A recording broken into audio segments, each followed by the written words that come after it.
भारत के अंदर भू राजस्व व्यवस्था अर्थात अंग्रेजों ने एक भू राजस्व व्यवस्था की स्थापना की थी। और दूसरा किया था भारत के अंदर कृषि का व्यवसायीकरण। दोनों ही स्थितियों का परिवर्तन किया गया था।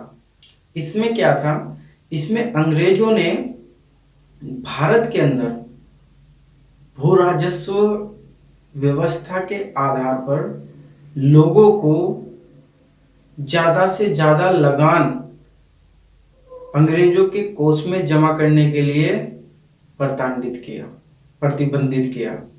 उसके उपरांत कृषि व्यवसायीकरण का लाभ उठाकर ये स्थिति अंग्रेजों के द्वारा भारतीय किसानों पर थोप कर भारतीय किसानों से नकदी फसल को अधिक उपजाऊ, अधिक प्रतिशत और अधिक मात्रा में उसको उगाने के लिए प्रेरित किया गया।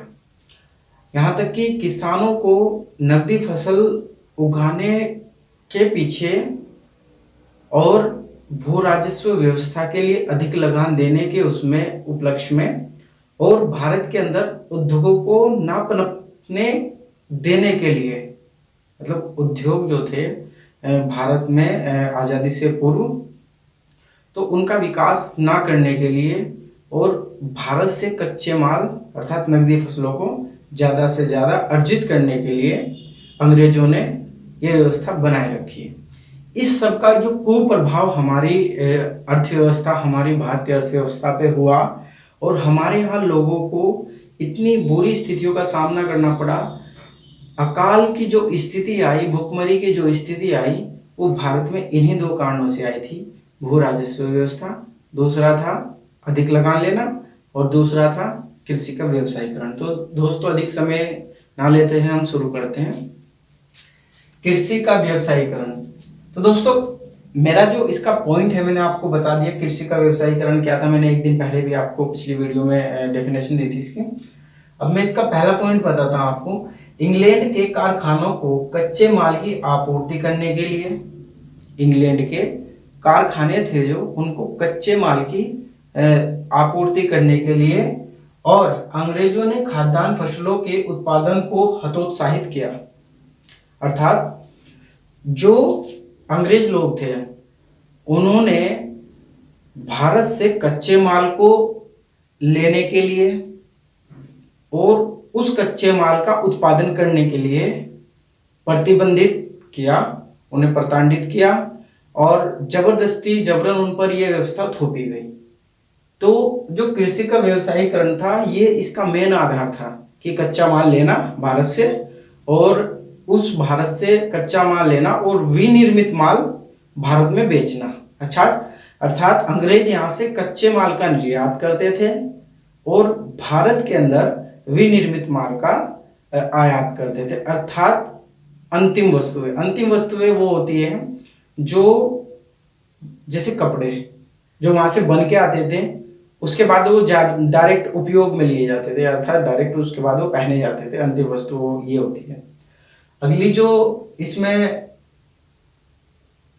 किस प्रकार की फसलें होती थी, नकदी फसलें उस समय की, उसमें कपास, पटसन, चाय, कॉफी और आपका नील, गन्ना, रबर, इस तरीके के बहुत फसलें होती थी।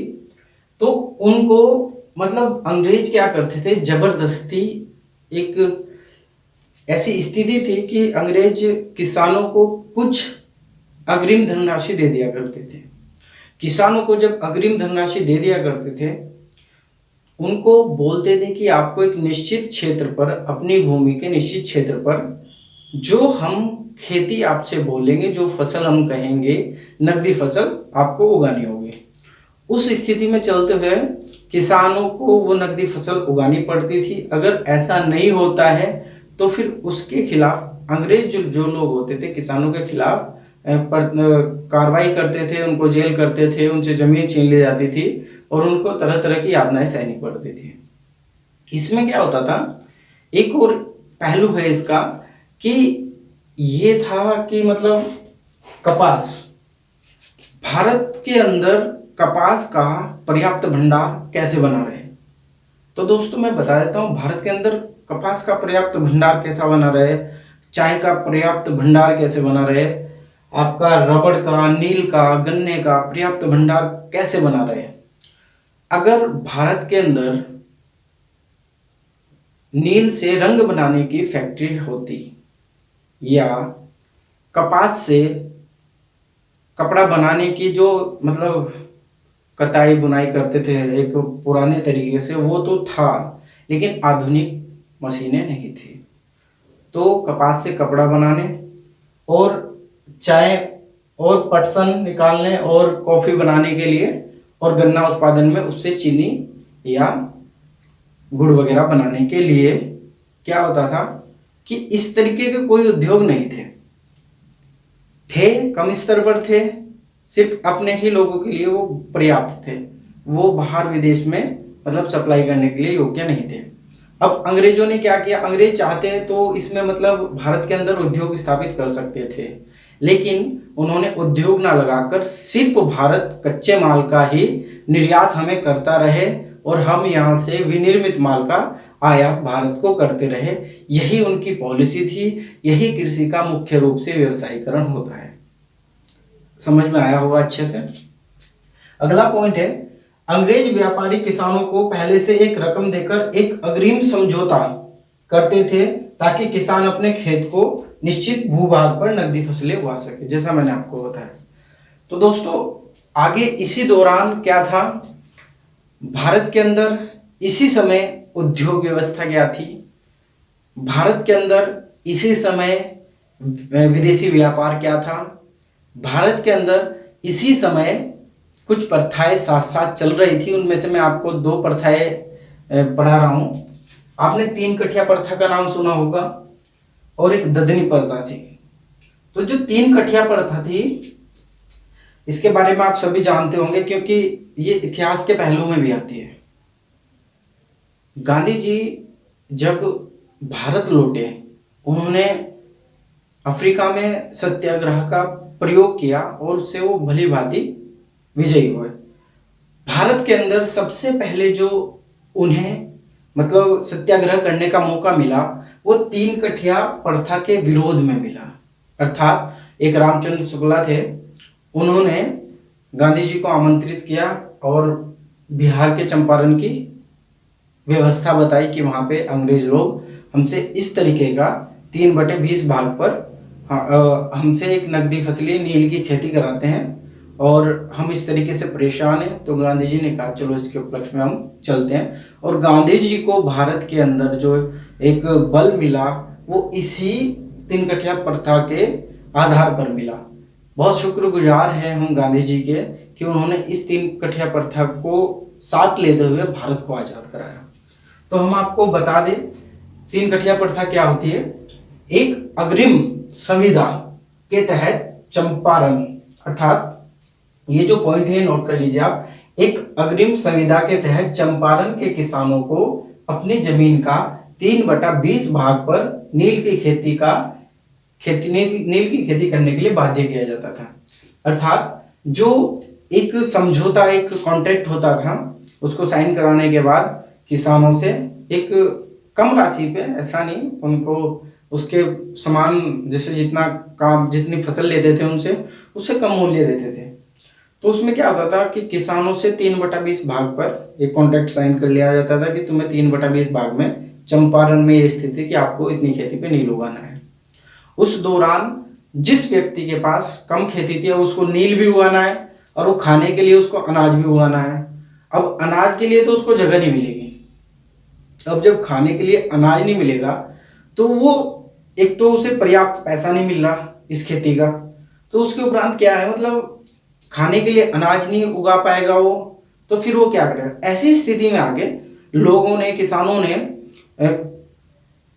रुचि लेना बंद कर दिया कृषि में।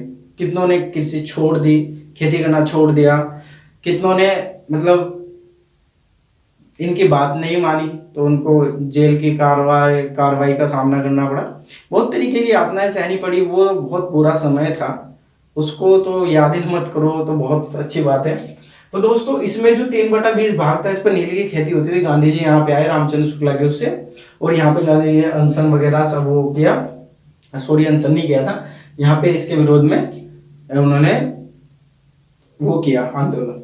तो ये 3 कठिया प्रथा से मुक्त कराया गया। अगली जो प्रथा थी, अब मैं बता दूं 3 कठिया प्रथा नील की खेती के लिए थी, अर्थात क्वेश्चन इस तरीके से पुट हो सकता है कि 3 कठिया प्रथा थी जो वो किससे संबंधित है, कृषि से, उद्योग से, मतलब इस तरीके से। और अगली जो क्वेश्चन है हमारा, अगली जो प्रथा थी ददनी प्रथा। ददनी प्रथा क्या होती थी? जिस प्रकार कृषि में 3 कठिया प्रथा होती थी, उसी प्रकार औद्योगिक क्षेत्र में ददनी प्रथा होती थी। अर्थात जो कामगार होते थे, हाथ के दस्तकार होते थे, कारीगर होते थे, शिल्पकार होते थे, तो ये बहुत छोटी वस्तु पे, जैसे कपड़े पे कढ़ाई करना, रंगाई करना, तो बड़े बड़े अच्छे से डिजाइन से निकाल देते थे। इस तरीके की अब उनकी वैल्यू अंग्रेज लोग बहुत मानते थे विदेश में, मतलब वो चीज़ें इंग्लैंड में बहुत चीज़ें बहुत बहुमूल्य के तरीके से बिकती थी, और यहाँ से उसको कम पैसे मिले कि अगर यहाँ से उन्होंने ये चीज़ें 5 रुपए में ली है, कोई जैसे अभी मैं कोई हथ लकड़ी का कोई सामान बनाया छोटा सजावटी के उसमें, तो उसको 5 रुपए का यहाँ से लेते थे, वो अपने क्षेत्र में अपने इंग्लैंड में जाके 500 इस आधार पे बेचते थे। आपने देखा होगा कि अंग्रेज लोग भारत के अंदर ये जो आपका हाथ का जो दस्तकार का जो हैंडीक्राफ्ट का जो काम होता है, देखा होगा अंग्रेजों की अक्सर मॉल में या स्वतंत्र बाजारों में भीड़ लगी रहती है इन जगह पे, और इनकी कीमत बहुत महंगी होती है, बहुत ज़्यादा होती है। अगर कोई पेंटिंग है या कोई मतलब हाथ से बना कोई गुलदस्ता या कुछ इस तरीके का कुछ डिजाइनिंग है, बांस का कुछ बना हुआ है, तो उसकी कीमत बहुत ज़्यादा होती है आज के टाइम में। लेकिन उस समय क्या हुआ, जब इसमें ददनी प्रथा जो मैं बता रहा हूँ आपको, अंग्रेज क्या करते थे, एक इसी प्रकार से एक न्यूनतम धनराशि कारीगर, शिल्पकार और हस्तकरघा जो होते थे कारीगर, उनको दे दिया करते थे। उस स्थिति में क्या था कि वो लोग बोलते थे कि आपको इतना सामान हमें देना है, और ये लोग बेचारे बेबस होके उसको करते थे। अगर इसका विरोध करेंगे तो जेल की कार्रवाई, अंग्रेज कारावास में डाल देते थे, यातनाएं देते थे। तो उस स्थिति में मतलब एक तरीके से ये भी सेम 3 कठिया प्रथा था, अर्थात इसमें औद्योगिक कर्मकारों का शोषण होता था, इसमें खेती कर्मकारों का, आई मीन किसानों का शोषण होता था।